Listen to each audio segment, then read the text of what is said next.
Well, Trade Minister Alan Tremantin says government plans on decentralizing steel factories across the country. Currently, there are only 7 steel factories in the country, but paying a visit to the Ryder Steel's factory newly constructed at Kumasi in the Ashanti region, the Trade Minister explained that various injections are being made to support struggling factories within the steel manufacturing value chain. There is more in this report. Making a whistle stop at Ryder Steel in Kumasi, Trade and Industries Minister Alan Tremantin explained the reasons why government is bent on decentralizing the steel's manufacturing industry in Ghana. We're embarking on a major industrial transformation agenda, and all over the world where you see significant progress in industrialization, steel is always a major part of that. Well, you know, we have large deposits of iron ore, and we've identified the iron and steel industry as one of our new strategic anchor industries to diversify our economy.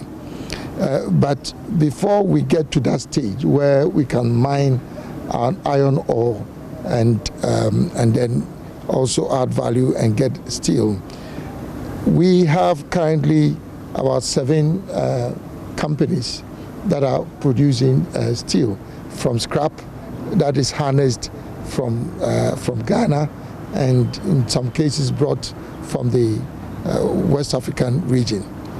But the reason why we are particularly interested in this company locating in this area is because, number one, a lot of the scrap that is used by our steel industries either come from the Brongafo, Ashanti region, part of the Western North region, and in actual fact from our Sahelian countries.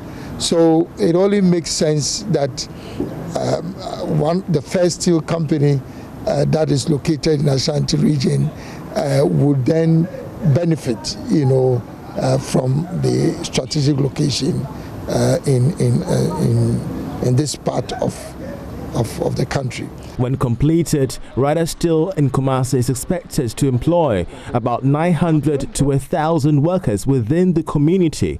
We interacted with the general manager, TP Patnaik, who explained the entire process in accruing specific loans from the International Financial Corporation under the World Bank. Moving out from the Tema, we have all the steel factories in Tema, as the minister told her. We are trying to actually move out and come develop other region. This is a region which was not developed at all. Like if you see, the major reason was there was no power earlier. Now the country has excess power and power is available here. We said let's go and develop this place. Second is the market is, we are looking at North Market and the neighboring countries and inside of Ghana. Not only the port of Ghana, that's why we're trying to. And how has the feedback from government been so far? We have been pretty well, supported by them. We have been talking to them regularly. They have been very helpful on getting us all the permits, licenses, everything to be done. So, how much does it cost to establish this factory? This whole factory's projected cost is about $24 million, but it might go up a little bit. But as of now, it's $24 million. It's been funded partly 50% by IFC loan of $12 million, and balance has been shareholders funding. How many jobs are we expecting to be created? We are looking at minimum of 900 to 1,000 people permanently working here, and then another 2,000, 3,000 people for employment outside the factory. Okay. What was the production capacity? This factory is rated at 3,000 tons, 300,000 tons per annum. Per annum? Per year, yes, please. Okay. You plan on exporting elsewhere after? We will be exporting to neighboring countries, Burkina Faso, Niger, Mali, and all those countries around there. Already, Trade Minister Alan Tremantin has been detailing to Joy Business the need for industries to decentralize across the country. We want to decentralize industrial development. Literally all the 7 companies, steel companies, are located in Tema, you know, within a very small radius, and unless we are able to develop other parts of the country, how are we going to improve the economic life of our districts and our rural communities. So we feel that this is a very important decision to locate in this part of the country.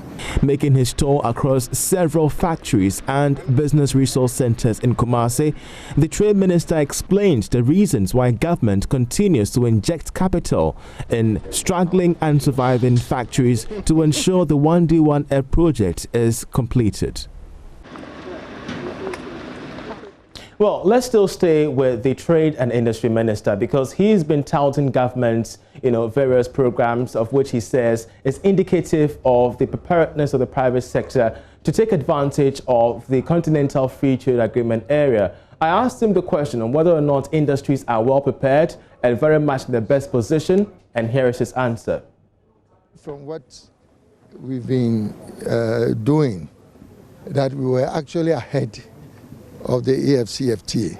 It just happened that I would say in all modesty that I was one of the main architects of the CFTA. So I knew what we needed to do as a country to position ourselves to be able to compete, as you are asking about. And so all the projects, the programs, the interventions that I've been talking about, whether it's 1D1F, SME development, all those interventions are meant to support our local industries to be able to compete, particularly now that they've created the CFTA framework.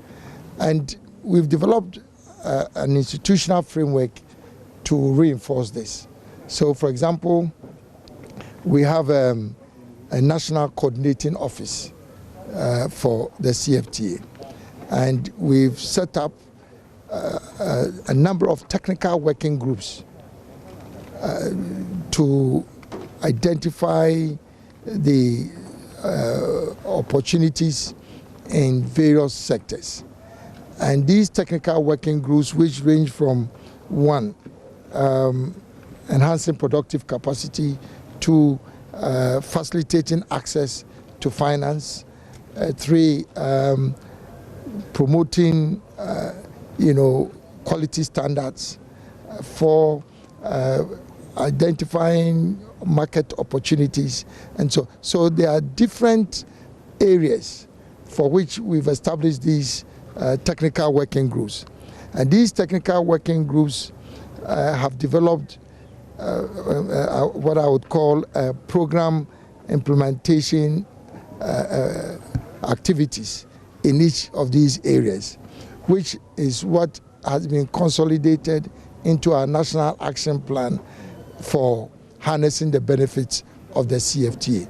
And there's a national steering committee which is composed of the heads of each of these technical workers. So there's a structure and a program in place for Ghana to take advantage of the CFTA.